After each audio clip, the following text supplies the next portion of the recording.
Hi folks, welcome to the first video on my channel. On this channel I'm hoping to help you a little bit with your preparation for Oxbridge economics applications. Because I went through the same process myself 2-3 years ago, and I know without any guidance it's a tough gig. So yeah, and I've done a little bit of tutoring since, so I do know the sort of things you need.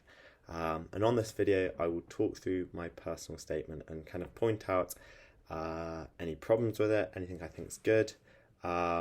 This is the first time I've read it in a few months since I made my previous version of this video, so if you've been on my channel before, you'll note that this replaces my old version, just because I had a few more things I wanted to say. And the first of those is that I now have a Patreon. For those of you who don't know, that's like a kind of paid YouTube where you can subscribe to me. In terms of why you're paying, well, I'm planning on doing between 100 and 150 videos. Each of them will probably take me about an hour to make, so there you go. It's going to be quite a big investment from me, but I'm really hoping it will be useful. So I've just taken a few screenshots of the plans I've got. So here, these are just some of my interview questions that I'm planning on going through. I'll do a video per interview question. You should see there'll be a couple more interview questions as freebies on my YouTube. But yeah, this isn't a comprehensive list. There's about 70. And yeah, they should be really useful, because I feel like at the moment, practice interview questions are a really scarce resource. The ones you get online often aren't very good. Very occasionally you get a good one, but this should be a nice database of ones that I've made up whilst I do mock interviews for people. And here's a little bit more. I will get into the actual video soon, but this is the stuff, or at least some of the stuff that I'm planning on doing for the personal statement and SAQ. I'm kind of talking about super-curriculars, essay competitions, how to do essay competitions, what A-levels that you might consider taking, and so on and so forth. By the way, these, whether or not they're done is outdated. I've done a fair few more of them now. Right, so a brief overview. Since this is the first video, I'm Henry. I'm currently a second year, just finished, at Trinity College in Cambridge. When did I start prepping for Cambridge? Well, I was the year that COVID hit when I was in year 12. So March 2020, I started to think, you know what, I'm going to take advantage of this time. So I started to think about it. I'd done a couple of essay competitions before then, but not really with the goal of Cambridge, just more for, I guess, fun. I was a bit more weird back then. No, I guess maybe I would enjoy them now, but I started thinking about it then. Certainly a little bit of the admissions test. I'd do an hour a week at that point, which actually I ended up kind of rage quitting when they changed the syllabus in probably more like June. So I did a few months of that and then a massive gap. So don't worry if you're far beyond that and haven't started, because I only did that for a couple of months and then it wasn't even relevant anyway. Then when did I start writing my personal statement? Well, I really wanted to finish my EPQ before I wrote my personal statement, which meant I left it a little bit too late. I think my school had an internal deadline on like late September, and everyone else had written theirs by the time they came back to school after summer, whereas I left mine until maybe the 20th of September. I don't know if the deadline was 25th. I was in the final few days. I kind of really quickly wrote it. How many drafts did it take? Oh gosh, I can't remember. Maybe like 7 or 8. I remember I went to my school. Oh, it must have been at least a week before the deadline then. I'd go to my economics teacher each morning and have a quick read through and say, this is rubbish, and so on. How long does it take? Maybe, I don't know, 10 hours. Not like incredibly long, but do leave yourself a bit of time for it. Right, reading through my personal statement. I'm sure this is what you're here for. I'll try to give you kind of my live comments on it, let you know what I think is good and what I think is a bit cringe or a bit weak. Yeah. Right, so walking through my local town. I won't read it out word for word. I'll have it in front of you so you can read it through. But I do like this first sentence. I think something kind of personal is a nice hook instead of, otherwise I think it's hard to start. Yeah, I think you know, if you went on holiday somewhere and witnessed something, if you I guess mine was easy for COVID because I just talked about masks, as you can see, but just think about something you can do to relate it to your life. Just an introductory sentence. Note then that doesn't really contribute to any of the rest of it. It just introduces this idea of why do some people not wear masks, and especially an easy example is traveling through Blah. I wondered why, despite workers' low wages, vast amounts of manufacturing didn't move to take place here. That led me to read something on regulatory oversight, which meant that it was far harder to employ workers here. It's something like that, where it's a bit personal and a bit related to you. Then I talk about these courses I did. The first course was nothing really special, but the next course after this is one I'll talk about on my courses video that'll be on my Patreon. Ben Pollack's Yale Game Theory course, and to be honest, any open Yale course, there's loads of free ones. It was absolutely brilliant, really, really good, and I covered a fair amount of the stuff that now I'm covering. Well, I've just finished covering in my second year, so it also gave me a nice head start here.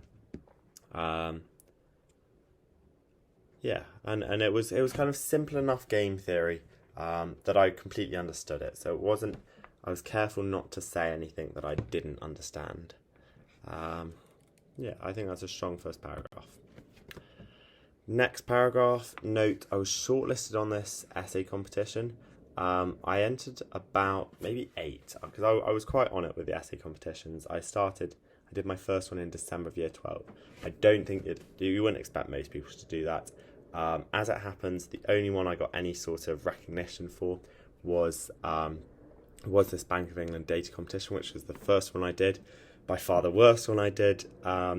If you're doing essay competitions, don't expect any sort of recognition for it. They're so competitive and only get more competitive each year. Do them so you can write about them. Do them to give you a bit of expertise that you can talk about in an interview. Do them so that you can then draw upon that for your SAQ or for your written work that you hand in. But don't do them with the expectation of winning or even getting shortlisted.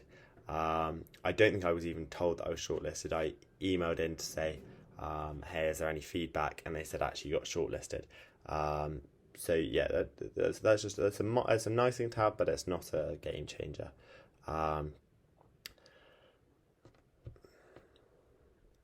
So I think the way I talk about this is also quite nice. Saying my conclusion that blah inspired my next essay. Instead of kind of splitting it up into chunks like, I wrote this essay and found this. I wrote this essay and found this. You can kind of say, I concluded this, which led me to think about this further topic. And then I've had a few people ask me about references, and I did in my essay, my personal statement, reference a few articles which I found particularly interesting when reading for various competitions that I took part in.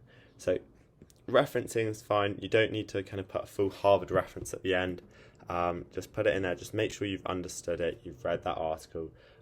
Certainly make sure that for your interview you're able to say the name of it and give a summary of what they found, because otherwise it looks a bit dodgy. Let me conclude that.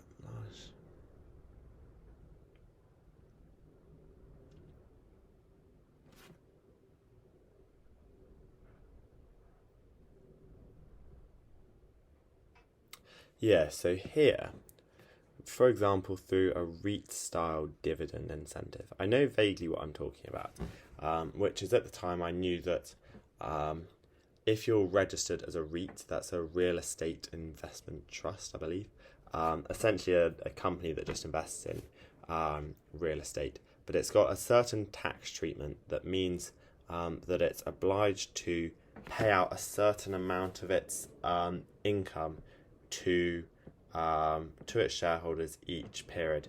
Now, I'm not sure. I think that's my understanding now, and I'm pretty sure that's the same as my understanding then. The way I phrase it here seems a bit vague. I don't think that even an economist who was interested in financial markets would necessarily know what a REIT-style dividend incentive is.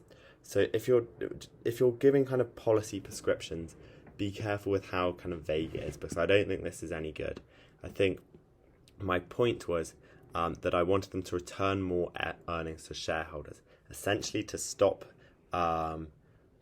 big oil companies from continuously investing in finding new oil. If they're returning money to shareholders, essentially the company is shrinking, right? And that instead of expanding, it's at least staying the same size, which means that they're exploiting less and less oil. But that's not clear in this, so do be careful. One thing I do like here, though, is that I've kind of listed a few things that could be done, and I've tried to say something, a policy that can be done about it, instead of just saying that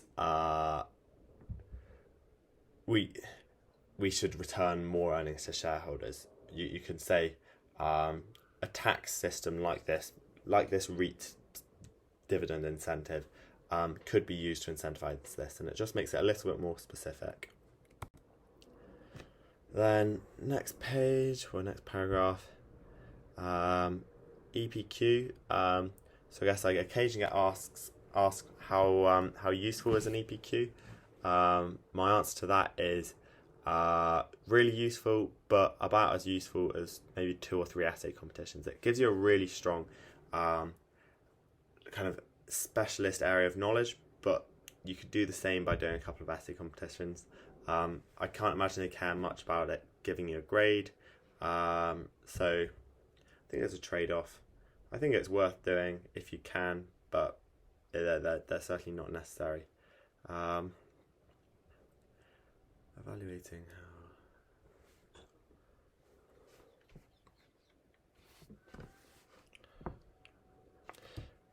Yeah, so here, look where I've said, moreover, I agree with Borghesti and Montani's conclusion that the EU's failure to control price volatility, so on. Note that I say I agree with it, but it would probably be nice if I put a bit of evidence that I'd found. So I could say, moreover, this bit of evidence pushed me to agree with this, or led to my view lining up with Borghesti and Montani's conclusion. Just a little bit of evidence.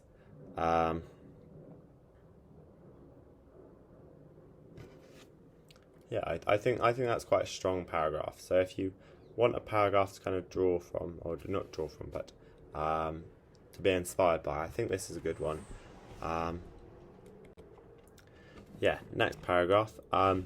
So here I talk about a book called Poor Economics. And generally in my tutoring and on my channel, I will advocate against reading, and not reading, putting in books into your personal statement that I'd call a pop econ. Now that's just economics that's kind of accessible to everybody.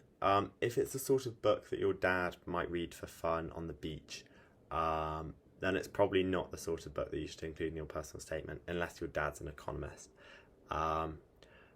Poor Economics is a very accessible book, and generally it's fairly simple. So I would try to kind of stay away from that sort of book.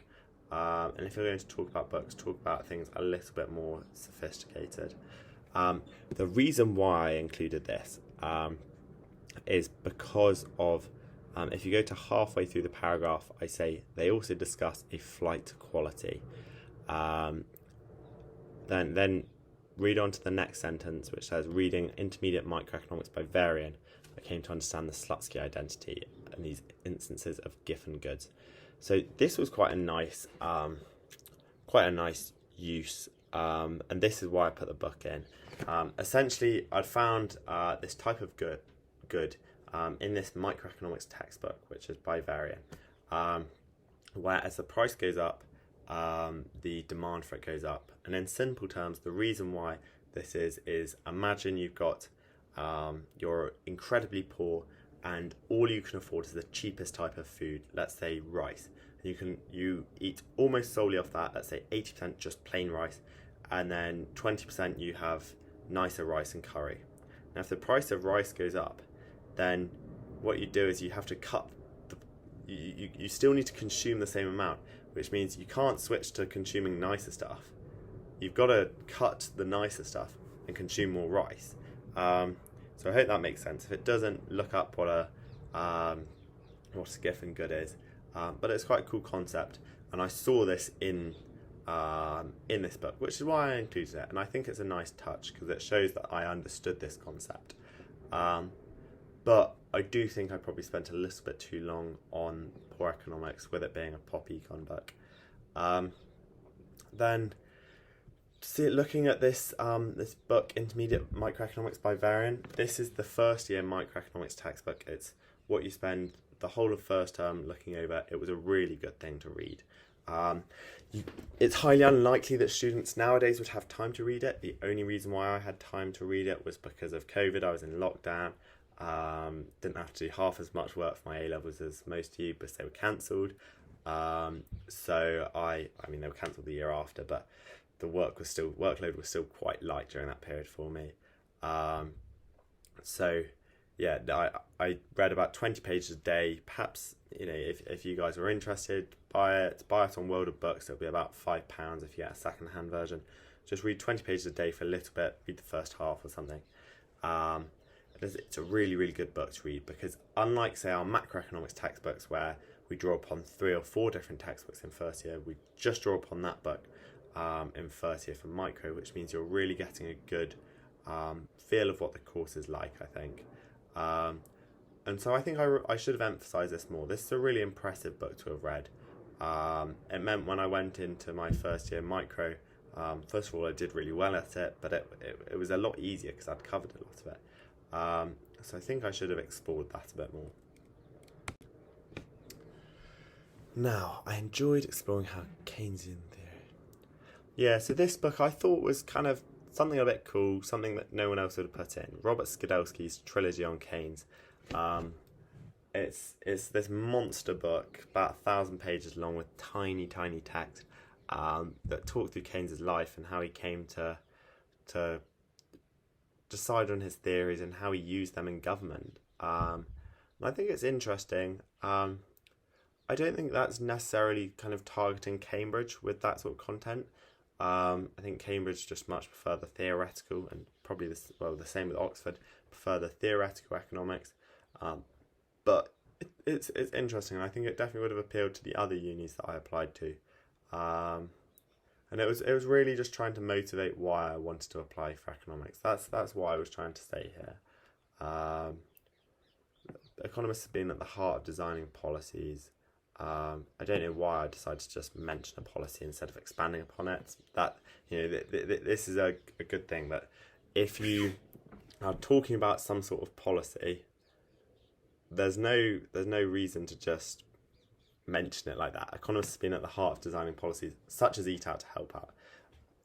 Expand upon it. What did Eat Out to Help Out achieve?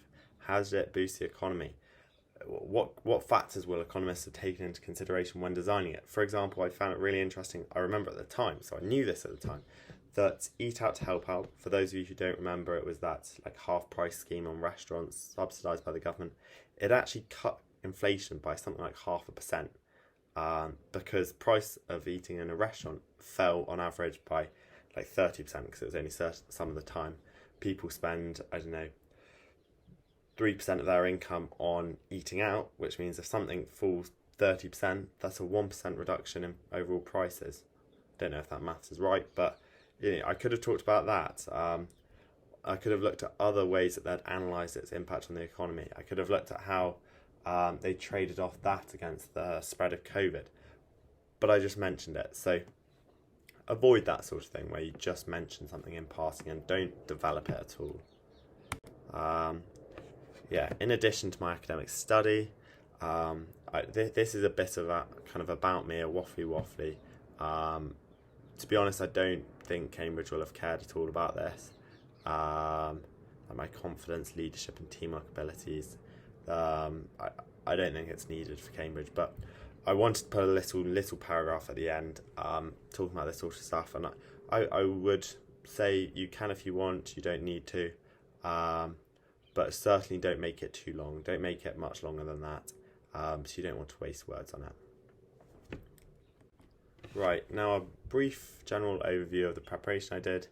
As I've discussed, pop econ, brilliant to start, but don't read it including your personal statement. I mean, everyone likes free economics. I really love reading it. In fact, thinking about it, I'd quite like to read it again now.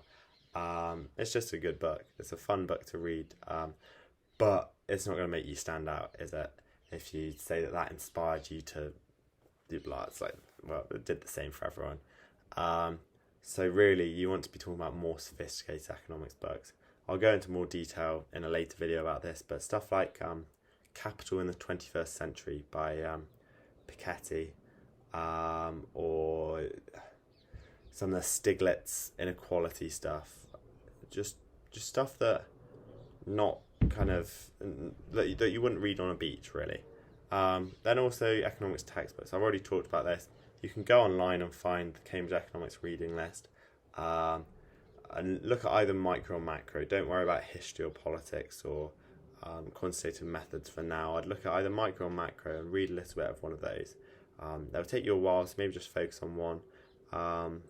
But they've got some cool stuff in. And again, I'll be talking about this a bit more on my Patreon. I'll also be doing kind of a mini course going over some basic microeconomics and macroeconomics. Then competitions. These are really good to do, I think. I'd really advocate for doing some essay competitions. To the Bank of England blog competition, I think that's been discontinued and replaced by something else. I did the Bank of England data competition, again discontinued and replaced by something else. Fitzwilliam land economy competition, this is still going, but actually now they've got a normal economics essay competition, so you kind of may as well do that. Marshall Society competition, and so on and so forth. Again, I've got a video of this on my Patreon, but they're worth looking at, and do have a look at that video. Yeah, so conclusion, really I think the key with the personal statement is to back up views that you're taking. So I've talked to supervisors before, and he says that the worst examples of personal statements are ones where they just say stuff completely unevidenced. So for example, Krugman takes this view, however I think he's rather missed the point. That's the exact example that my supervisor used. And then not explaining it more. Really, if you're challenging a professional economist, be very careful. I'm still nervous doing that in my essays. Get a lot of evidence, get other people's views. Never just say stuff like however I think his model is oversimplified, because that's another statement that they hate, because every model is a simplification, otherwise it's not a model. But you need to offer evidence to show why it's oversimplified instead of just simplified. Simplified is fine. Simplified is what we're trying to do, really. So yeah, you need to evidence everything. Try and put a little bit of reading that you've done in there, a little bit of essay competition, and try to link them together. You'll note that throughout mine, there's a bit of a theme of government intervention, and that was on purpose, because I felt like it gave it a bit of structure. I talk at the start about emissions, then I talk about COVID. What else do I talk about? I talk about intervention to reduce poverty earlier on in the video. So certainly do think about having some sort of theme. And again, I'll talk more about this in later videos, but you know, for example, you could have international trade being your theme, and then you could have a paragraph on some sort of history of international trade, I don't know, the slave trade. Then you could have a paragraph on international trade and how that helped Dubai modernise, or Taiwan modernise. And then you could have international trade and why it's not been successful in this country. Just an example. There's loads of themes you could pick, and don't kind of do these essay competitions trying to think of a theme.